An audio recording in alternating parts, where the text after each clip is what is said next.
자, 주요구조부 아닌 거. 보세요. 이게 주요구조부가 이게 아닙니다. 그러면 이게 사익기둥 언뜻 봐도 주요구조부 아니죠. 답 쉽게 고를 수 있죠. 이제 주의할 거는 그 바닥하고 최하층 바닥. 자, 이 공중에 떠 있는 바닥이 주요구조부죠. 맨 밑에 있는 최하층 바닥이 주요구조부가 아닌 겁니다. 요것만 구별 잘 해두시면 돼요. 요것만, 이게 거꾸로입니다. 자, 26번. 건축 허가의 사정 결정. 이게 뭐죠? 자, 건축물 건축하려는 자가 건축 허가 신청했는데 불허가 처분 나면 손실을 많이 입게 되죠. 대지 다 구입해서 허가 신청했는데. 그래서 사전에 미리 주요 내용만 정해가지고 허가권자에게 미리 물어볼 수 있는 겁니다. 이렇게 허가 신청하면 허가해 줄 거냐? 그럼 허가권자는 좋다. 그렇게만 허가 신청하면 허가해 줄게. 나중에 건축 허가 할 건데 미리 허가해 주겠다고 결정해 주는 거 있죠. 이걸 건축 허가의 사전 결정이라 그래요. 자, 그러면 이 사전 결정은 신청해야 한다, 할 수 있다? 할 수 있답니다. 혹시 입을 수 있는 손실을 방지하기 위해서 사전 결정 신청할 수 있는 거지 꼭 해야 되는 거 아닙니다. 그죠? 그래서 신청해야 한다 아니고 할 수 있다. 안 해도 돼요. 그럼 앞에 있는 이런 거는 혹시 사전 승인하고 헷갈리게 하려고 일부러, 그죠? 함정을 파는 겁니다. 아무 신경 안 써도 돼요, 이거는. 그쵸? 보면 21층 이상 10만 제곱미터에서 사전 승인 그거하고 헷갈리는 거잖아요, 그죠? 이거 신경 쓸 거 없어요. 사전 결정이란 말을 잘 보시면 됩니다. 자, 문제를 많이 보다 보면요, 출제위원들이 얼마나 교묘하게 속이는지, 그죠? 많이 알게 됩니다. 자, 2번. 사전 결정 신청했는데 허가권자가 사전 결정 신청할 때 건축주가 여기 있는 환경 영향 평가. 그러면 사전 결정 신청 들어온 그 대지가 환경관련법에 있는 환경 영향 평가 대상이다 이겁니다. 그럼 허가권자는 사전 결정하기 전에 누구하고? 환경부 장관, 지방환경관서장과 협의한다 이렇게 되어 있어요. 국장과 협의하는 거 아니죠? 왜 지금 환경에 가는 거잖아요, 그죠? 그러니까 환경부 장관, 환경관서장과 협의하는 거죠. 국장과 협의한다. 틀렸다 이겁니다. 2번 틀렸고 3번. 사전 결정 받으면 그 다음에 뭐 해야 돼요? 건축허가 신청하겠죠, 그죠? 자, 나중에 건축허가 해줄 거냐고 미리 사전 결정 받았으니까 그러면 나중에 건축허가 신청해야 되죠. 얼마 내에? 2년 내에 건축허가 신청해야 됩니다. 근데 만약에 2년 내에 건축허가 신청하지 않으면 사전 결정은 효력을 상실한답니다. 즉 사전 결정 받아놓고 2년 지나가지고 만약에 건축허가 신청하면 허가권자는 옛날에 해준 사전 결정에 구속받지 않고 허가 여부를 새로 결정할 수 있다 이 말이죠. 그러면 3번은 맞는 거죠. 자, 4번. 사전 결정 받은 자가 누구죠? 건축주잖아요, 그죠? 사전 결정 한 자는 허가권자지만 사전 결정 받은 자는 건축주죠. 그런데 건축주가 그 사전 결정 받은 내용을 공고합니까? 말이 안 되죠. 공고는 행정청에서 하는 거지, 그죠? 네, 그래서 4번은 틀렸다. 5번. 자, 사전 결정 신청할 때 건축위원회 심의, 교통영향평가 동시에 신청할 수 있답니다. 원래 이런 거는 건축허가 신청할 때 하는 건데 지금 사전 결정 신청할 때 이거 같이 해버리면 그만큼 편리하게 할 수 있겠죠. 동시에 신청할 수 있다가 되겠습니다. 그래서 정답은 3번입니다. 27번 건축 신고. 자, 원래 건축 허가 받는 것이 원칙이죠. 근데 다음에 경미한 건축은 신고하면 됩니다. 자, 일단 연면적 100제곱미터 이하 건축은, 자, 이런 게 있어요. 이거 기억납니까? 85 이하 정계 재축, 100제곱미터 이하 건축. 자, 85 이하 정계 재축, 85 이하 100제곱미터 이하 건축. 그럼 100제곱미터 건축할 때 이 건축은 신축을 말하는 겁니다. 이 정도 규모는 신고만 하면 돼요. 그러면 신고하면 허가 받은 것으로 본답니다. 그러니까 결국은 허가 받은 거죠. 효과는 효과인데 절차는 신고 절차만 거치면 허가받은 것으로 봐준다. 자, 그럼 보세요. 여기서 연면적 80제곱미터 건축물이죠. 그럼 80제곱미터는 100제곱미터 이하죠. 그러면 신고하면 허가받은 것으로 본다. 맞죠? 예. 정계재축은 85 이하고 건축은, 즉 신축은 100제곱미터 이하인데 지금 80은 100제곱미터 이하니까 신고하면 된다. 맞다 이겁니다. 2번. 신고하면 허가받은 것으로 본다. 맞아요. 원래 이 허가제라는 게요. 모든 사람은 건축하지 마라 금지해놓고 건축허가 받은 사람만 금지 해제해서 건축할 수 있게 해주는 겁니다. 그럼 원래는 허가받아야 금지가 해제되는 건데 신고, 경미한 건축은 신고만 하면 허가받은 것으로 봐서 금지가 해제된다 이 말입니다.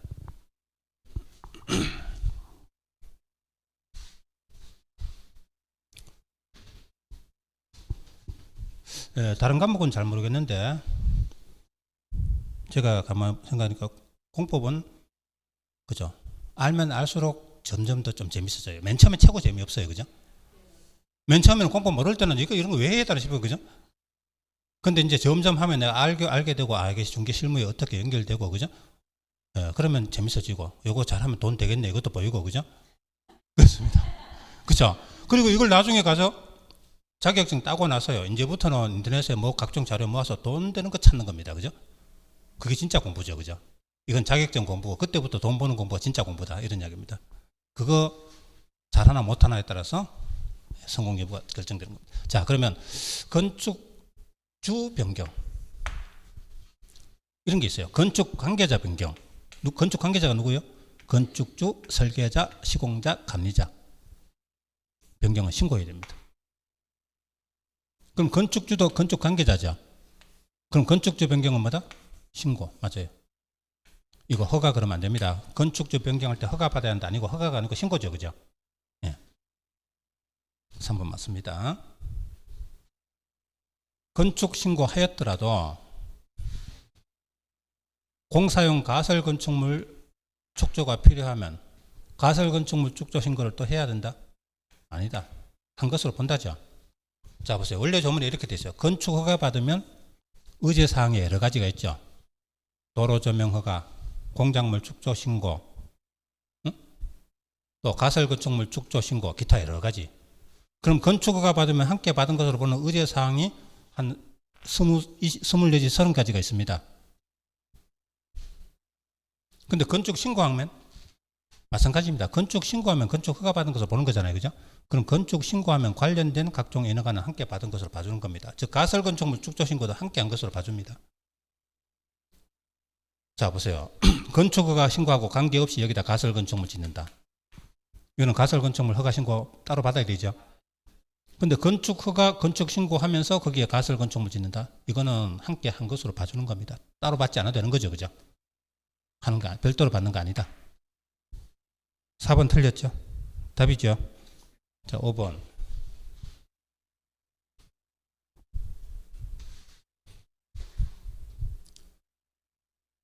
자, 건축물의 주요 구조부를 해체하지 아니하고 같은 대지에 다른 위치로 옮기는 것. 이게 뭐죠? 이전이죠. 그럼 변경 신고해야 한다. 맞아요? 맞죠? 이게 처음에 신고한 건축물이잖아요. 그죠? 이게 허가받은 건축물 같으면은 허가받아야 되겠지만 신고한 건축물을 변경하는 거는 신고하겠죠. 그죠? 네, 그렇습니다. 자, 그래서 5번은 맞다. 자, 28번 갑니다. 용도 변경. 건축 허가권자가 누구죠? 원칙은 시군구청장이고 대형 건축물은 특광시장이죠. 21층 이상 이런 거는. 근데 용도 변경 허가는 시군구청장만입니다. 용도 변경 허가는 특광시장은 못해요. 아셨죠? 서울특별시에서 건축 허가는 시군구청장도 되고 특광시장도 있는데 용도 변경 허가는 구청장만 합니다. 특광시장은 용도 변경 허가 같은 시시한 건 안 한다 이겁니다. 그죠? 근데 여기 뭐라고 돼 있어요? 특광시에서 건축물 용도 변경할 때는 자, 특별시장이 합니까? 특별 아니죠. 그죠? 특광시장 아니죠. 구청장이 한다. 구청장이. 건축허가는 시군구청장, 특광시장 다 있지만 용도 변경허가는 구청장만이지 특광시장은 안 하는 거죠. 그죠? 요걸 문제를 물었네요. 특별시장, 광역시장은 용도 변경 허가 안 한다. 그럼 일반 시장 군수는 하겠죠? 1번 틀렸습니다. 2번 영업시설군에서 문화집회시설군으로, 자, 우리 용도 변경, 자, 자동차 시설군, 산업시설군, 전기통신, 문화집회, 영업, 교육복지, 근린생활, 주거업무, 그 밖의 시설군이죠. 그럼 여기서 상위군으로 가는 거는 허가, 하위군으로 가는 건 신고. 그러면 이거는 쉽죠. 시설군을 아예 가르쳐 줬으니까 영업시설군에서 문화집회시설군으로 상위군으로 가죠. 허가죠. 허가 맞네요. 교육복지에서 전기통신으로 상위군으로 하죠. 허가죠. 신고 틀렸잖아요. 쉽죠, 그죠? 예. 3번 틀렸습니다. 같은 시설군 안에서 용도 변경. 자, 같은 시설군, 예를 들어서 주거업무 시설군에서요, 주업교단공이거든요. 그럼 단독주택에서 공동주택으로 가는 건 같은 주거업무 시설군 안에서 변경하는 거죠.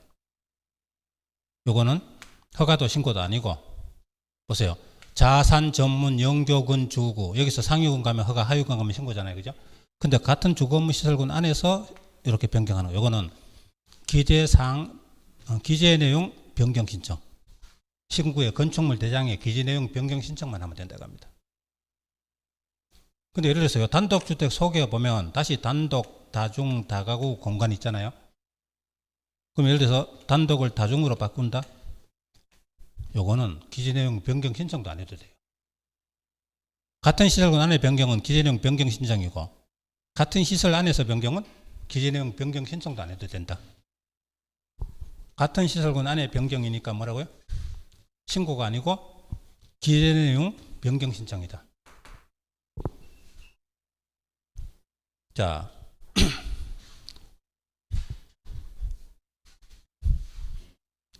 100제곱미터 이상 용도 변경.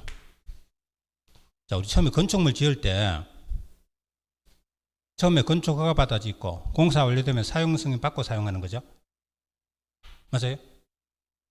건축 허가 받아 짓고 다 지으면 사용 승인 받고 사용하는 거잖아요. 근데 지금 이거는 새로 짓는 게 아니고 용도 변경입니다. 근데 용도 변경하는 면적이 100제곱미터 이상이면 사용 승인 규정을 준용한다죠. 사용 승인 규정을 준용한다. 이거는 용도 변경은 새로 짓는 건 아니지만 새로 지을 때 다 지으면 사용 승인 받듯이 용도 변경 공사 끝나면 사용 승인 받고 사용해야 된다 이 말입니다.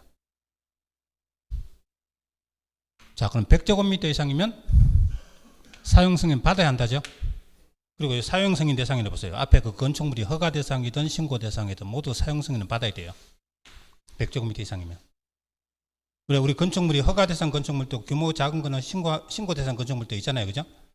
어떤 건축물이든 간에 100제곱미터 이상 용도 변경은 공사 끝나면 사용 승인 받고 사용해야 된다 이 말입니다. 받을 필요가 없다 아니고 뭐라고요?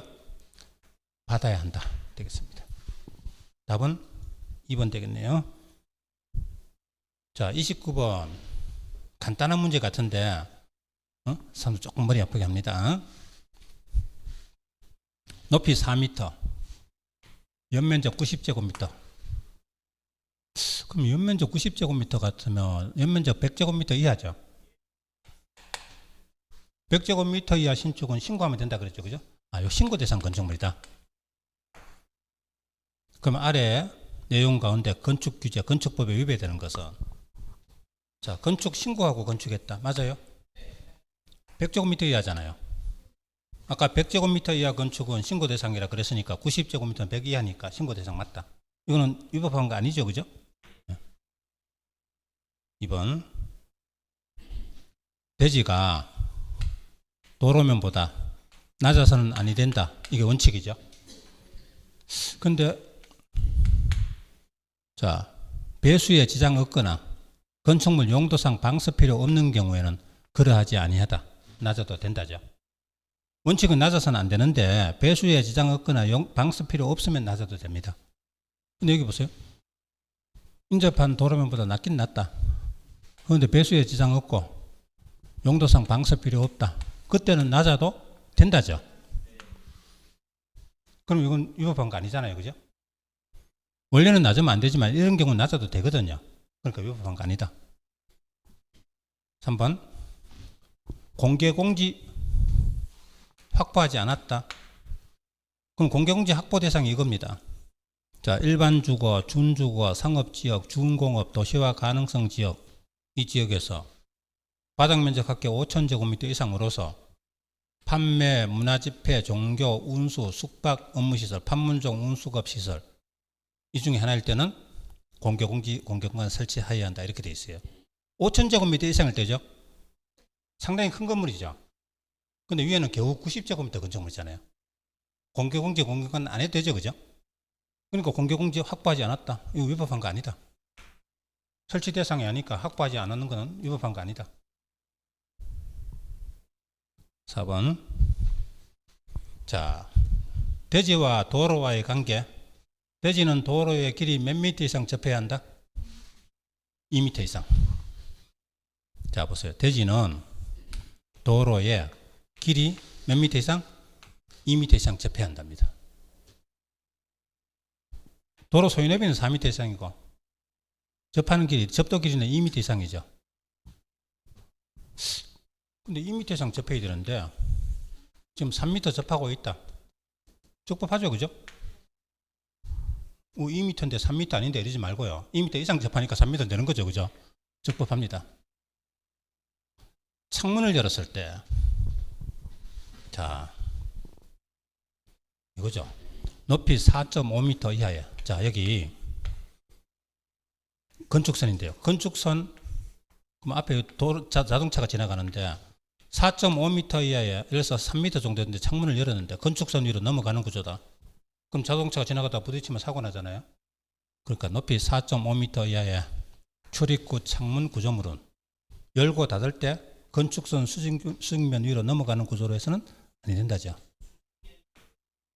여기서 수직으로 선을 위로 올려가지고 건축선 수직으로 선을 올려 그거 넘어가면 안 된다 이거죠.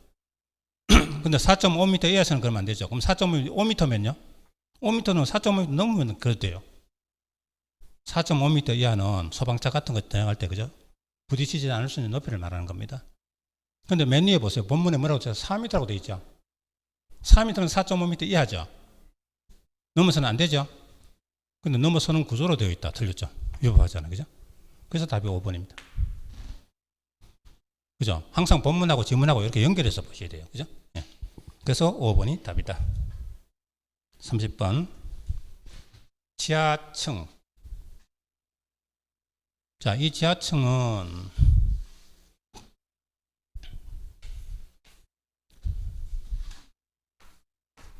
건축물이 이렇게 있어요.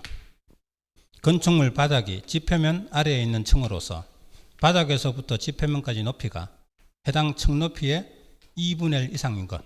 그럼 지하층입니다. 자, 여기 2.5m가 묻혀 있고 이게 4m다. 그럼 바닥에서 지표면까지 묻힌 부분이 해당 층 높이의 2분의 1 이상 맞죠? 그럼 이건 지하층입니다. 그럼 만약에 여기 1.5라면요. 2분의 1 안 되죠? 그건 지하층이 아니다. 지하층이 아니면 뭐다? 지상층 가운데 제일 밑에 층을 뭐라고 한다?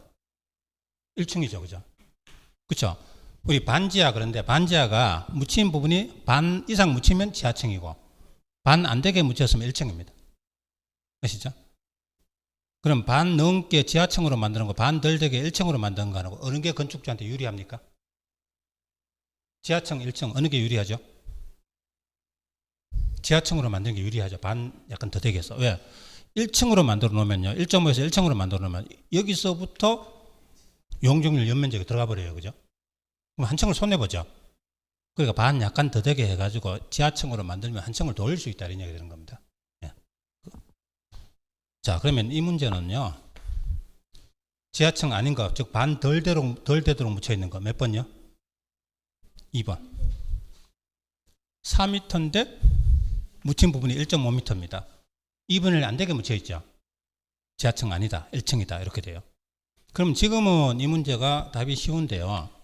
옛날에 이 문제 나올 때 당시만 해도 10몇 년 전에만 해도 건축물 종류에 따라 어떤 거는 3분의 2고 어떤 건 2분의 1 기준이었어요.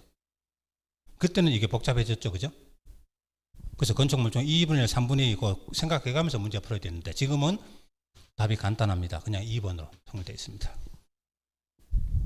그리고 옛날에는 지하층 의무 설치 대상 그런 것도 있었어요.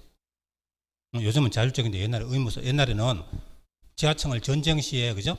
대피하는 그런 용도로 생각해 가지고 도시에서 의무 설치 대상 그런 것도 있었어요. 자, 31번 갑니다. 용적률.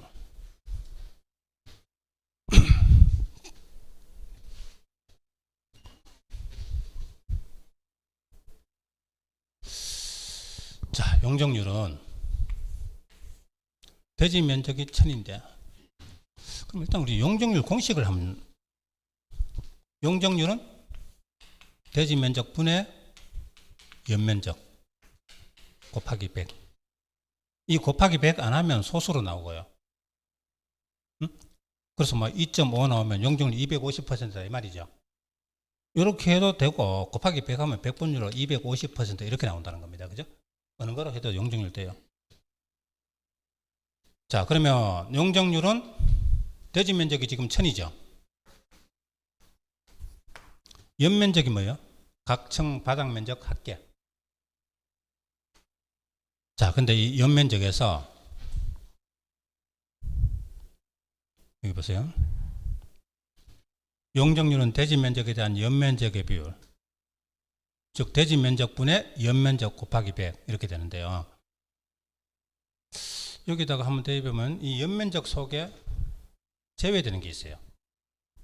지하층 면적은 용적률 계산할 때 연면적이 제외됩니다. 그냥 연면적 할 때는 포함하는데 용적률 계산할 때 연면적 할 때는 지하층 면적은 제외입니다. 또 지상층이라도 주차용으로 쓰이는 면적은 제외입니다. 예를 들어서 우리 빌라시 있는데 1층을 피로티 구조로 해서 주차장으로 쓴다. 그거는 용적률 연면적이 제외됩니다. 또 자, 여기 해설이 없잖아요. 피난 안전구역, 대피구역 이런 데는 제외입니다. 자, 근데 위에 문제 보니까요.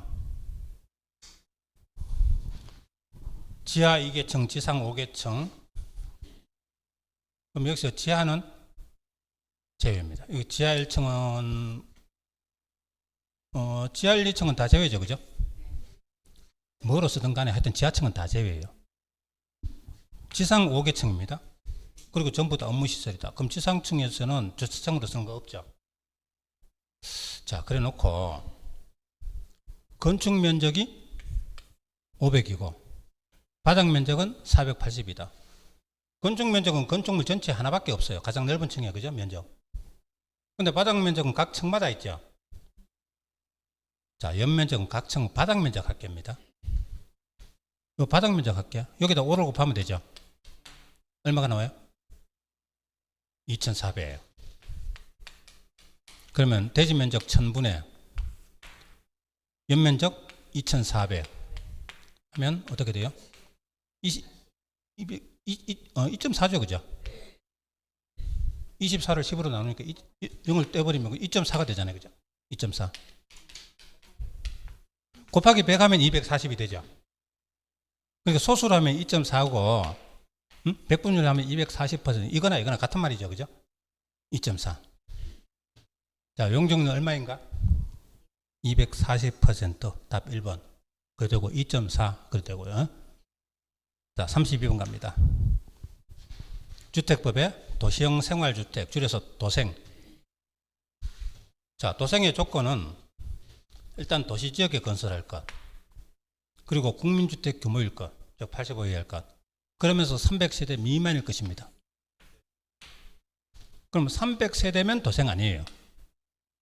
주의됩니다. 300세대 미만이 됩니다. 미만, 이하가 아니고 미만이죠. 그죠? 그러니까 300세대 미만이어야 한다. 맞다. 이걸 틀리게 하려면 300세대 이하여야 한다. 이러면 틀려버려요. 주의하셔야 됩니다. 300세대 미만입니다. 자, 그리고 아까 국민주택 규모라 해야 된다 그랬죠? 그럼 수도권인 경우는 85제곱미터 이하여야 한다. 맞죠? 국민주택 규모가요. 원래 85 이하거든요. 근데 수도권 제외한 읍면지역은 100제곱미터 이하까지 가능하죠. 근데 여기는 수도권이라고 했기 때문에 85 이하라 해야 되죠. 맞다. 100 이하도 받는데 하고 이러지 말고요. 수도권은 무조건 85 이하입니다. 3번. 아파트는 도생 아니다. 그럼 아파트는 소형주택, 단지형 연립, 다세대 세 가지입니다. 아파트는 없어요. 소형은 옛날에 원룸명인데 소형으로 바뀌었죠. 그죠? 전에 원룸명은 50제곱미터 이하인데 지금은 소형으로서 60제곱미터로 늘리고, 왜 소형으로 바뀌었어요? 이게 30제곱미터 미만일 때는 하나의 공간, 30제곱미터 이상일 때는 3개인의 공간, 방을 3개까지 만들 수 있거든요. 그래서 원룸명이 아니고 소형이다. 그리고 단지형 연립, 단지형 다세대 3개지. 아파트가 없다는 거. 아파트는 도생 아니라는 거. 근데 희한하게 요 골목 저 바깥에 나가보니까 도생 아파트라고 써놨어요. 그죠? 저 건물이. 전 잘못된 거죠. 그죠? 도생 원칙적으로 말하면 아파트가 안 되는 거죠. 도생은 분양가 상한제 적용하지? 아니, 한다죠. 맞죠? 저대 가면 분양가 상한제 적용하지 않는 주택의 첫 번째 도시형 생활주택하고 딱 나와요. 적용하지 않습니다. 4번. 자, 여러분 요약집에 여기에 있는데 평소에 수업 시간에 잘 안 했어요. 왜? 이거 할 시간이 없거든요. 그럼 이 문제를 통해서 하면 돼요. 자, 뭐라도 있어요? 하나의 건축물 안에서 도생하고 그 밖의 주택하고 함께 건축할 수 없다. 이게 원칙입니다. 이쪽은 도생이고 이쪽은 도생 아닌 거, 같은 건축물에 함께 할 수 없다. 이게 원칙입니다. 근데 예외로 도생하고 아닌 거하고 함께 건축할 수 있는 경우가 있어요. 다음 경우는 첫째, 이쪽이 도생 중에서 소형주택입니다. 60 이하 소형주택. 그리고 반대쪽은 85제곱미터 초과하는 주택입니다. 이거 두 개는 같이 할 수 있다. 원래는 도생하고 다른 주택 안 되는 건데 예외로 도생 중에서 소형주택하고 반대쪽은 85 초과하는 주택 같이 거주할 수 있다. 이것이에요. 또 하나 더. 준주거지역, 상업지역에서 도생인, 요거 소형으로 바뀌어 도생인 소형주택하고 도생 외주택입니다. 이런 부분이 시험에 나왔어요. 자, 그럼 위에 문제 보시면 일단 3번이에요. 4번이지, 5번이죠, 5번. 자, 5번 보면은 준주거지역에서, 아까 준주거지역하고 상업지역에서는 도생인 소형주택하고 도생 아닌 주택 같이 된다 그랬죠. 바로 이겁니다. 요걸 문제를 딱 냈네요. 자, 이런 거는 평소에 수업 시간에 안 했는데 이제 문제풀이에 나왔을 때 이런 거 하나씩 봐가면서 그죠? 자꾸 기억을 입력시키면 됩니다. 지금 나가는 문제가 한 2, 3회 정도 되니까요. 그것만 합치면은 한 500문제가 넘어요. 그럼 500문제 같으면 지문하면은 2000개 지문이 됩니다. 그죠? 2500개 지문이죠. 그러니까 그걸 가지고 착 하시면, 그럼 여기 가다가요, 맞춘 게 중요한 게 아니고 틀리는 게 중요한 겁니다. 그죠? 바둑 같은 거 하면은 프로 기사들이 다 뜨고 나면 복기 같은 걸 해요. 그죠? 그럼 자기가 바둑을 졌으면, 그럼 졌는 사람들은 보통 그죠? 기분 나빠가지고 그냥 집에 가버리죠. 그러면 그 사람 발전 못해요. 그죠? 졌는 사람이 이긴 사람을 붙들고 앉아서 계속 물어가면서 그죠? 자기가 왜 틀렸는지를 찾아낼 때 그죠? 자기가 왜 졌는지 찾아낼 때 그 사람이 발전할 수 있죠. 그죠? 여러분 마찬가지입니다. 복기를 잘 하셔야 돼요. 틀렸는 문제를 가지고 왜 틀렸는지 그걸 그죠? 그걸 가지고 지금부터 시험 칠 때까지 열심히 하시면 공법을 적어도 한 30점을 올릴 수 있습니다. 그죠? 30점 더, 이 점수 말고요. 이거 말고 모의고사 문제로. 모의고사 점수를 했을 때 올린다는 거죠. 이 점수는 좀 그죠? 기출문제 받는 문제인데 그죠? 그죠? 그래서 현재 모의고사 점수에서 30점 올릴 수 있다 이 생각하셔야 됩니다. 자, 이거는 지금 그죠? 제가 여러분 틀리게 하려고 했으면은 어려운 문제 막 섞어놨죠, 그죠? 그게 중요한 게 아니고 기출문제 지문을 확실하게 그죠? 내 걸로 만들기 위해서 이렇게 만들어 놓은 겁니다. 그리고 8월달에 어때요? 7, 8월달에 문제집 보니까 머리 아팠잖아요, 그죠? 그게 중요한 게 아니고 여기 이제 확실하게 알아야 되는 걸 점검하고 가자. 이 중에서 내가 몰랐는 게 뭘까 하셔야 됩니다. 자, 33번 주택 단지. 자, 주택 단지가 하나의 주택 단지에 다음의 시설로 분리되면 이쪽과 저쪽은 별개 단지로 본다. 그럼 별개 단지로 보면 단지가 두 개 되는 거죠. 그죠? 자, 어떤 시설? 철도, 고속도로, 자동차 전용 도로, 도시계획 시설인 도로. 요거는 일반 국도고 이거는 일반 도로입니다. 그럼 일반 국도면 폭이 얼마든 관계없이 무조건 별개 단지로 봐요. 근데 일반 도로는 폭이 20m 이상일 때만 별개 단지로 보죠. 그리고 특별시도, 광역시도, 지방도 8m 이상 도시계획 예정도로 이 중에 하나로 분리되면 이쪽과 저쪽은 별개 단지로 본다. 그럼 여기 봐요. 8도 예. 자, 철고자, 도도, 일특광지도, 21팔도예. 요거 확실히 외우셔야 되죠. 그죠? 아직 안 외우신 분 외우세요.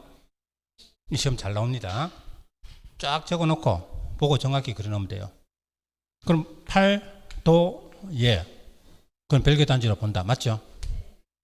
글자 세 자만 보고 답이 나와요. 8도예. 딱 치면 돼요. 자, 2번.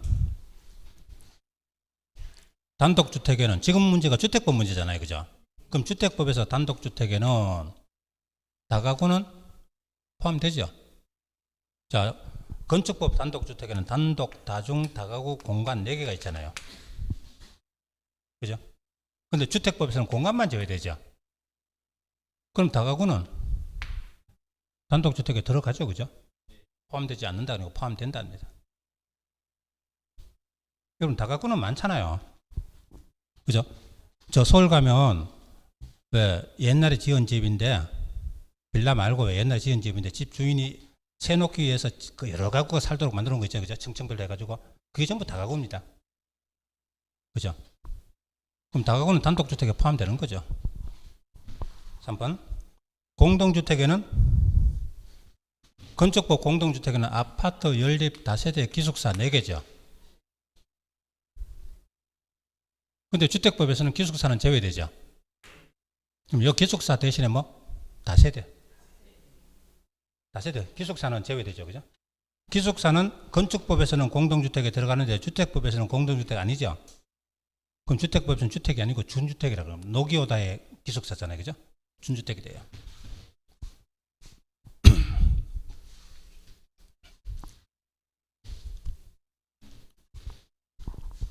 자, 지금 여러분 이제 시험 아직도 한 달 반 남았는데요.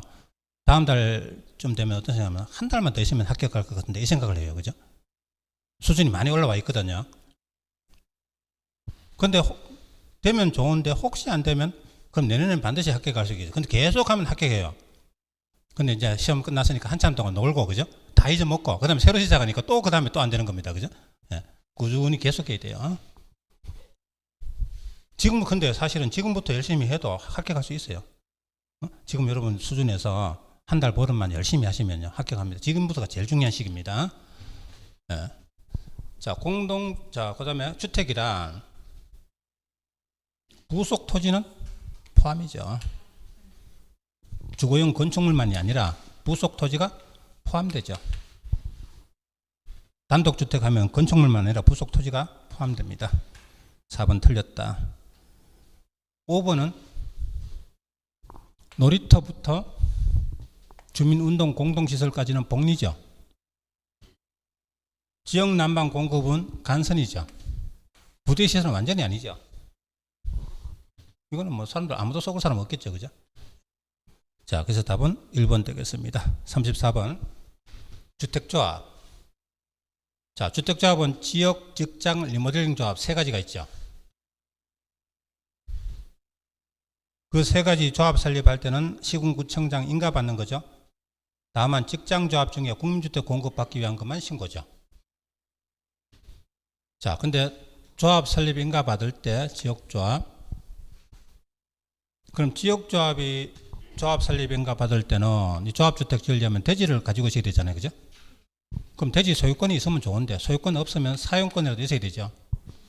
그럼 사용권 100% 가지고 있으면 좋지만 사용권을 80% 이상 사용권 가지고 그럼 됩니다. 80% 이상. 자, 그래서 우리 어떤 이야기 했어요? 84, 15소. 조합원 모집할 때는 54 신공 그랬죠. 50% 사용권 가지면 되죠. 조합원 모집하고 나서 그 다음에 조합 설립인가를 받거든요. 그럼 조합 설립인가 받을 때는 80% 사용권으로 올라가죠. 그죠? 조합원 모집은 54고 조합 설립인가 받을 때는 84 올라가잖아요. 그죠?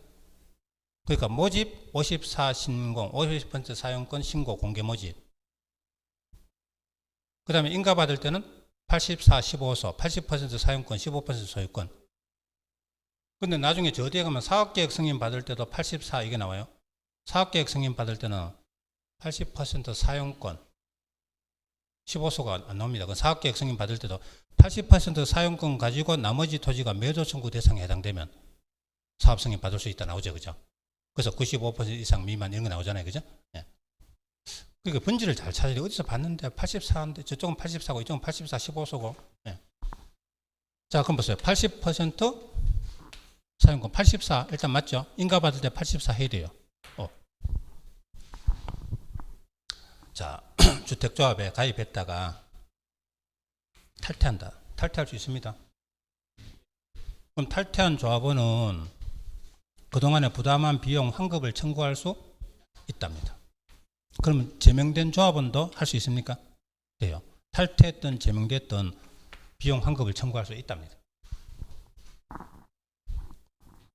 그럼 만약에 탈퇴하면은 조합이 그 탈퇴한 조합원에게 위약금 청구할 수 있습니까? 할 수 없어요. 그죠? 위약금 청구할 수 없다 이렇게 돼 있어요.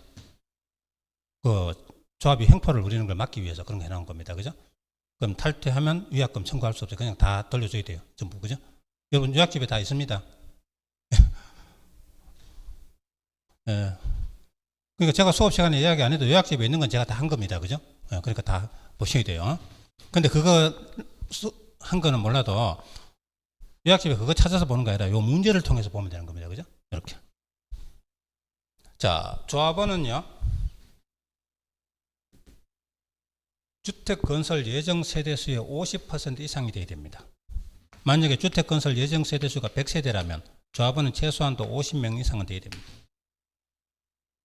그러면서 만약에 주택 건설 예정 세대수가 30세대다. 그럼 그것의 50%는 15명밖에 안 되죠. 이때도 20명 이상은 돼야 돼요. 그래서 조합원은 몇 명 이상? 20명 이상인 겁니다. 여기서 틀렸어요. 건설 예정 세대수의 50% 이상이면서 최소 20명 이상이 돼야 된다. 3번 틀린 답이 3번이죠.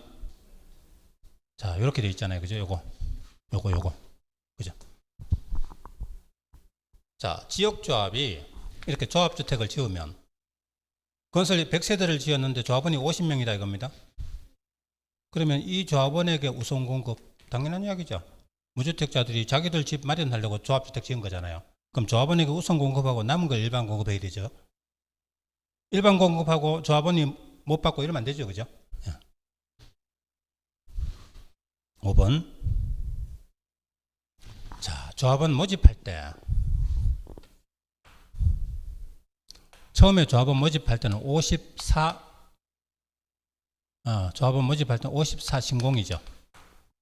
50% 사용권 신고 공개 모집 54 신공.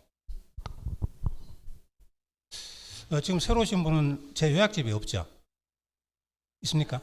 거기 보면 나중에 찾으면 다 있습니다. 그죠? 예.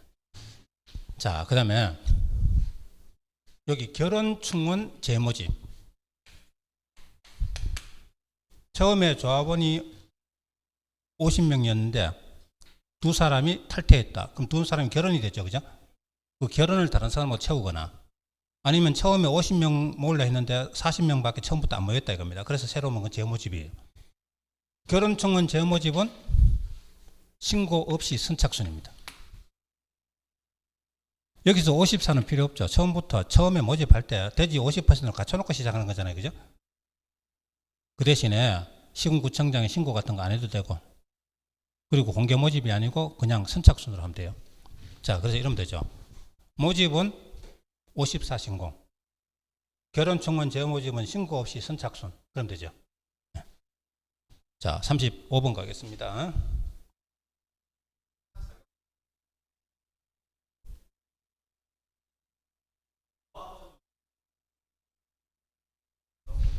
그 있죠. 그래서 주사약무 탈주 그래가지고 나오잖아요. 그죠? 그죠? 그러니까 맨 끝에 탈주 그거 두 개는 그거 결혼돼 가지고 50 조합원 건설 예정수 50% 미만 됐을 때만 다른 사람으로 충원할 수 있습니다.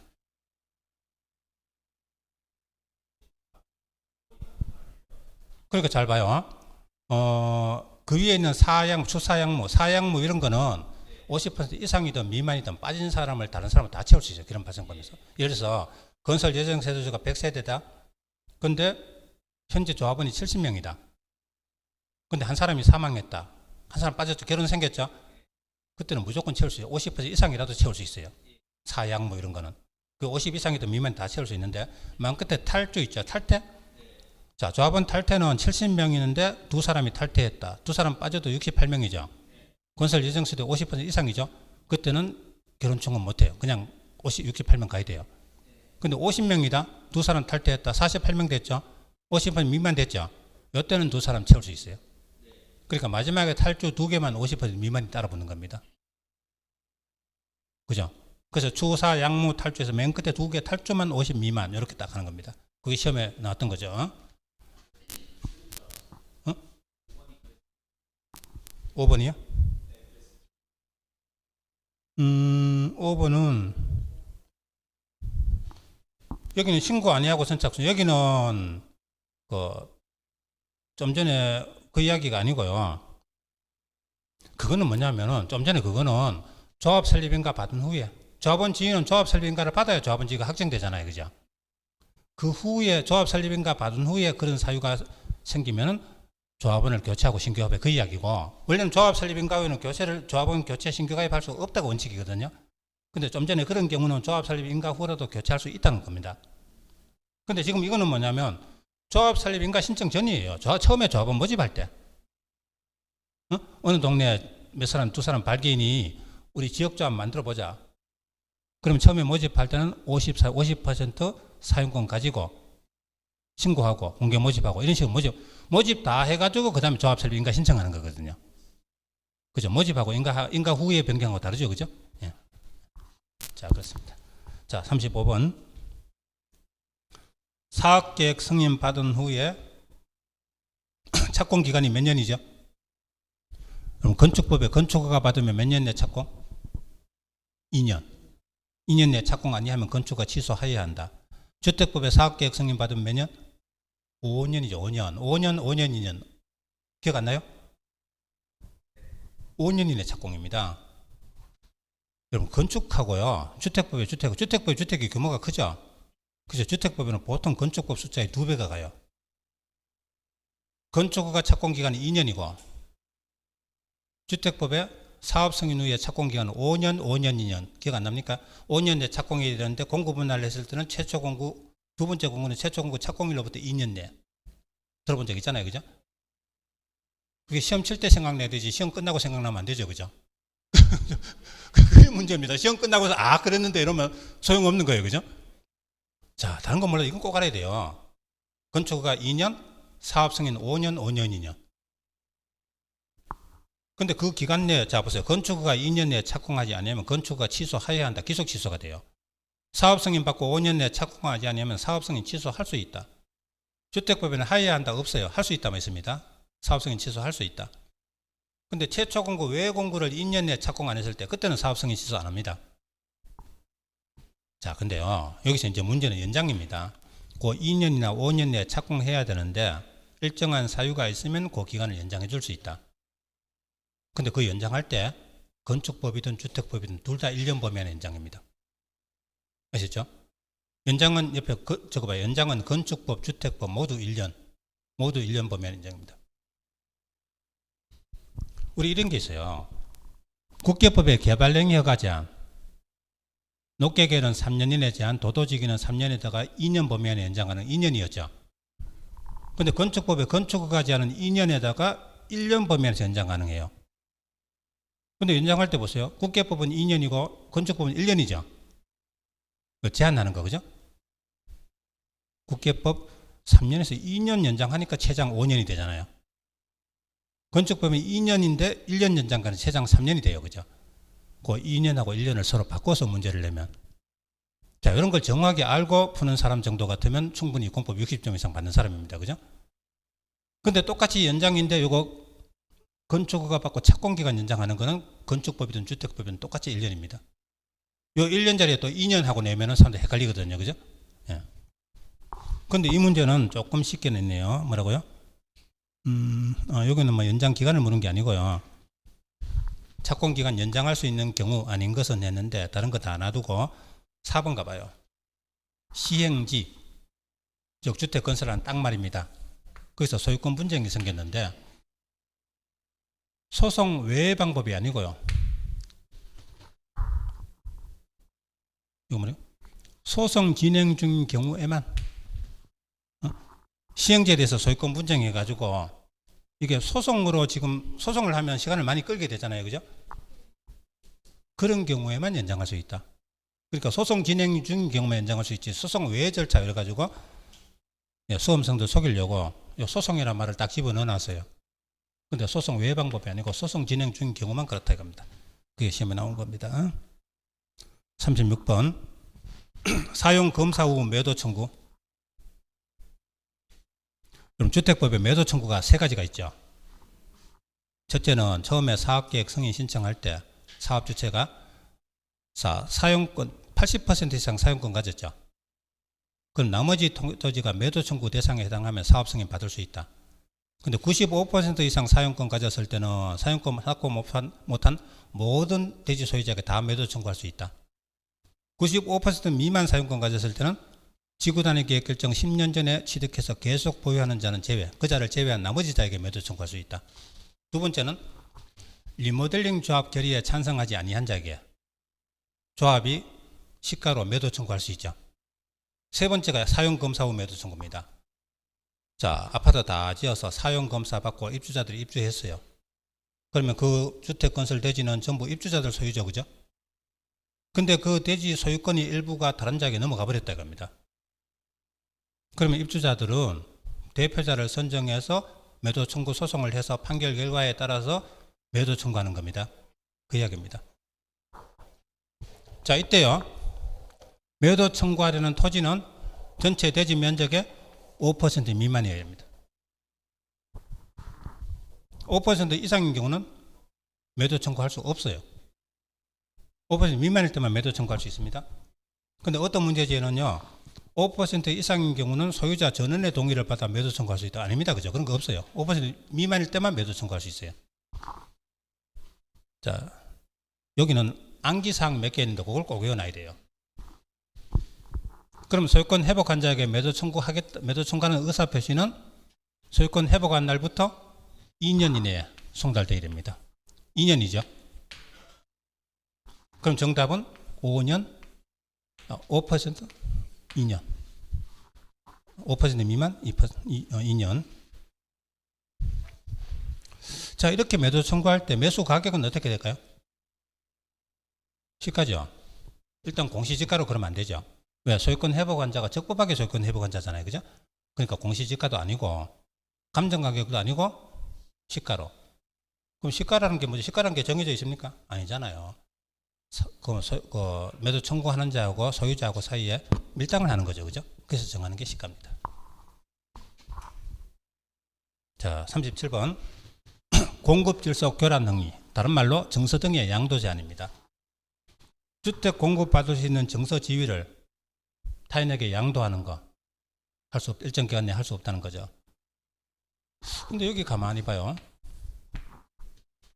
3번의 도시개발 채권은 주택 공급받는 정서지위가 아니죠. 개발법의 마지막에 가면 시도지사가 도시개발 채권을 발행한다. 그럼 나중에 갚을 때 원금에다 이자 가산해서 금전으로 상환하는 거죠. 주택 투기하고는 관계없는 거죠. 그래서 답이 3번이다. 그리고 주택법에서 양도라는 말은 양상저죠. 상속하고 저당이 제외돼요. 그럼 상속하고 저당은 해도 된다는 거죠. 그죠? 예. 그럼 여기서는 앞에 채권 주택 공급받는 거 아니라 여기서 함정을 걸었는데 또 다른 문제에서는 요 양도라는 말 속에 상속 저당 말고 다른 거 그건 아니라는 거. 그죠? 상속 저당은 허용된다는 거. 보통 이쪽에서 많이 거는데 이 문제에서는 여기도 함정을 걸었어요. 그죠? 예. 자, 38번. 투기과열지구. 자, 주택법에 투기과열지구, 그 다음에 분양가 상한제 적용지역, 조정대상지역, 바로 근처에 있는 세 개인데 이 중에 제일 유명한 게 뭐죠? 투기과열지구가 제일 유명하죠. 국장 또는 시도의사가 지정합니다. 그러면 나머지 두 개는 국장만 지정한다. 이렇게 하셔야 돼요. 근데 그게 시험에 나오거든요. 그러니까 분양가 상한제 적용지역 이 이름을 기억을 못해요. 그죠? 근데 하여튼 그거 나머지 두 개는 국장이 지정한다. 시도의사 아니다. 그걸 알아두시면 되는 겁니다. 자, 근데요. 국장이 투기과열지구 지정할 때는 시도의사 의견 청취합니다. 시도의사가 지정할 때는 국장과 협의합니다. 국장과 시도의사가 서로요. 국장은 시도의사 의견 청취하고 시도의사는 국장과 협의합니다.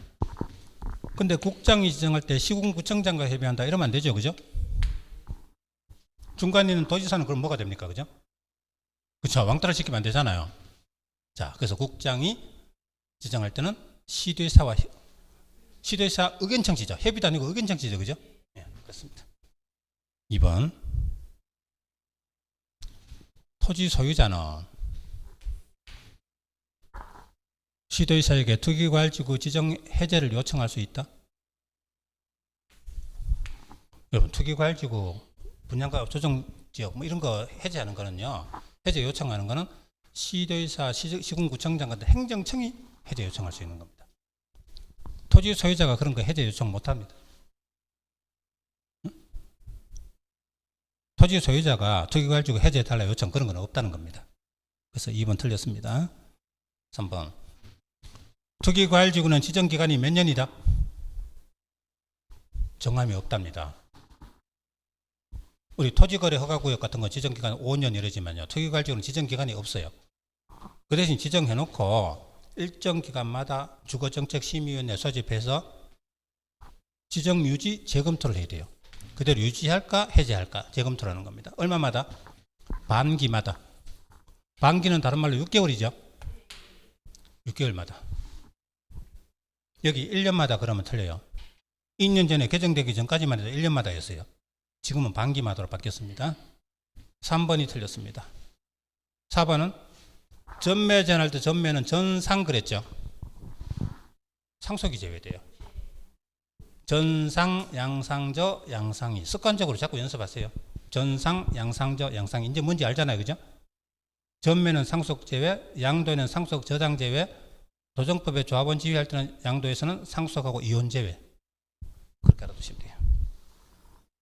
3번이 틀렸습니다. 자, 그 다음에 39번 가죠. 틀린 것은. 자, 농지라는 것은 지목을 불문하고 지목이 뭐든 간에 실제 이용 현상이 농경지, 다년성 식물 재배지, 계량시설 부지, 생산시설 부지 중에 하나로 이용되면 농지입니다. 그러면 지목이 전답가손이든 아니든 농사 지으면 농지를 보는 거죠. 근데 여기 보세요. 지목이 더구나 과손입니다. 거기 농경지로 이용돼요. 농지 이다 아니다? 이다죠. 그죠? 전답과손이 아니라도 농지인데 과손이면 거기다 농경지로는 당연히 농지죠. 그죠? 예. 자, 2번. 대가축 2두, 중가축 10두, 소가축 100두, 가금 1천수, 꿀벌 10군 이상 사육하거나 1년 중 120일 이상 축산업종사, 그러면 농업인입니다.